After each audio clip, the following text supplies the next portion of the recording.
আপনারা সম্পূর্ণ ভিডিওটা দেখেন, দেখেন আসলে এক একটা মানুষের এক একটা আফসোস থাকে দুনিয়াতে। কি দেখতেছেন? কেউ বাচ্চার আফসোস করে, কেউ ভাই বেড়াদারের আফসোস। একটার পর একটা পড়া যাইতেছে আর খেলা যাইতেছে। প্রতিটা মানুষের অনুভূতি আসলে অন্যরকম।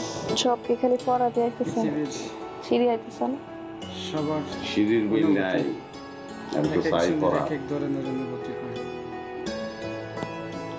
আচ্ছা, পড়ার নামটা তোমার কেমন লাগে?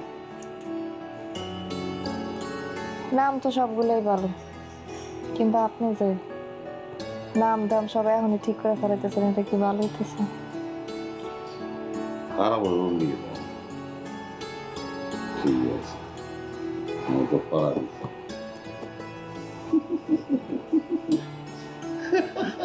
হাসতেছেন কেন? দুইটা পড়া পেশাব করে কাটাকাটি গেল তাতে।